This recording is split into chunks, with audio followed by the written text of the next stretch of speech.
Roberto Rabelo responderá hoje a uma das mais importantes perguntas da humanidade.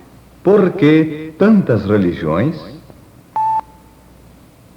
Pelo fato de que existem tantas religiões, ramificações da religião cristã, religiões não cristãs, muitos perguntam onde está a verdade. Descobrir a verdade no que respeita a Deus é coisa vital para o homem, pois é somente praticando a verdade que podemos alcançar o bem da vida eterna.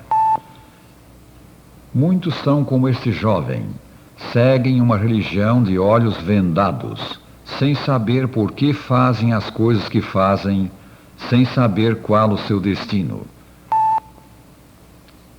O espírito humano não tem paz enquanto não é satisfeito o seu supremo anseio, e o supremo anseio de toda pessoa é a salvação. Que diz a Bíblia?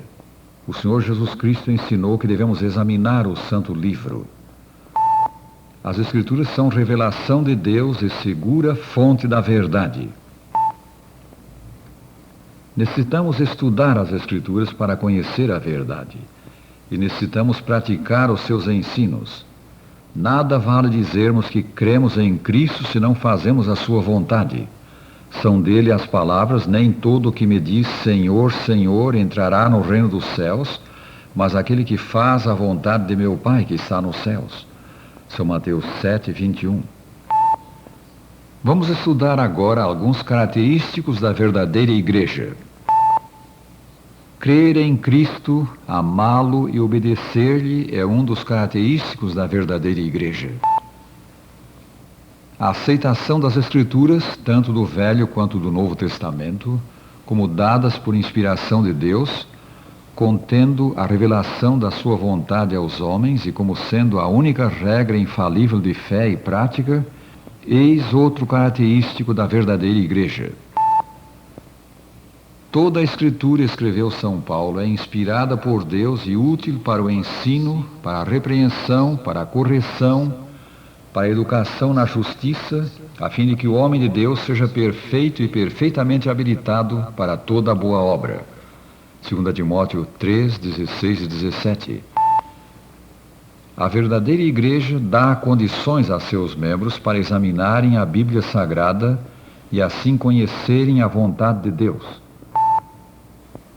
A igreja verdadeira é comparada a uma mulher formosa.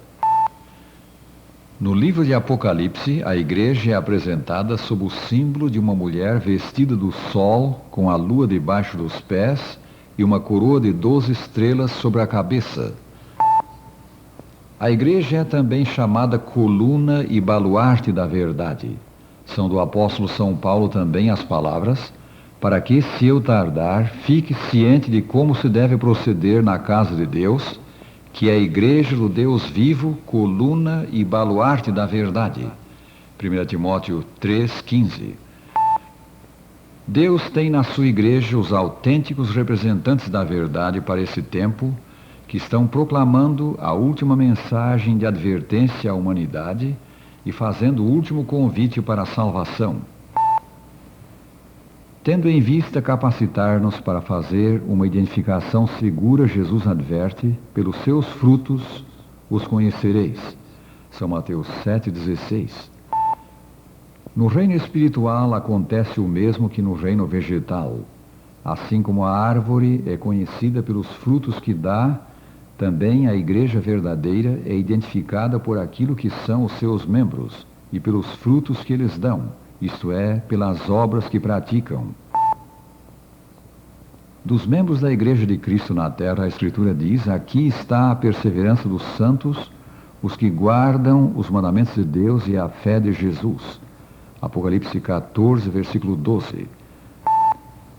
Essa declaração é significativa porque caracteriza a verdadeira igreja. Muitas organizações religiosas denominadas cristãs pretendem ser a Igreja de Cristo, mas não preenchem estas duas condições: fé em Jesus e a observância dos 10 mandamentos. Os filhos de Deus produzem frutos de obediência, observam os mandamentos de Deus, não para que sejam salvos, mas como demonstração de que foram salvos pela sua fé em Cristo. A obediência é o resultado da salvação que Cristo dá sobre a base da fé. Os membros da verdadeira igreja abstêm-se do mundanismo, pois acreditam que as práticas e princípios do mundo são contrários à vontade de Deus e creem que quem ama o mundo não tem o amor do Pai. A verdadeira igreja leva ao mundo, nesses dias finais da história, a última mensagem de Deus para o homem. A pregação dessa mensagem, de que lemos em Apocalipse 14, é simbolizada por 3 anjos voando pelo meio do céu. Essa mensagem final, chamando os pecadores ao arrependimento, prepara um povo para encontrar-se com Jesus em sua próxima vinda à terra. A nota tônica da mensagem é a breve volta de Jesus ao mundo. A obra do Evangelho nesse tempo do fim está sendo feita no seu tríplice aspecto: pregação, ensino e cura. A igreja que está pregando, ensinando e curando em todo o mundo preenche os requisitos da última fase da Igreja de Cristo na Terra. O Evangelho da Saúde distingue os que amam a Deus sobre todas as coisas e ao próximo como a si mesmos. A Igreja do Tempo do Fim desenvolve um forte programa de assistência aos doentes em todo o mundo. Importante elemento evangelizador é a educação cristã. Ela salva a juventude da igreja e prepara para um lugar no reino de Deus. A igreja verdadeira mantém no mundo inteiro vasto sistema educativo com escolas fundamentais, secundárias e universidades. Cristo chama seu povo a sair das falsas igrejas, das igrejas que adotaram ensinos dos homens. As Escrituras chamam essas igrejas Babilônia. Ouvi, é São João que fala, outra voz do céu dizendo: retirai-vos dela, povo meu, para não serdes cúmplices em seus pecados e para não participardes dos seus flagelos. Apocalipse 18, versículo 4. O chamado é de Jesus: retirai-vos dela, povo meu. Atenderemos o Salvador. A igreja é a fortaleza de Deus, sua cidade de refúgio que ele mantém num mundo revoltado. Ao nos decidirmos pela igreja verdadeira, enfrentaremos a ira de Satanás. A Escritura diz que ele anda em volta dos filhos de Deus como um leão que ruge, procurando alguém para devorar. Fiquemos firmes na fé, não deixando apagar-se o seu fogo aquecedor. A vitória é dos que se apegam a Jesus pela fé. É de Jesus o conselho: entrai pela porta estreita. Largue a porta e espaçoso o caminho que conduz para a perdição, e são muitos os que entram por ela.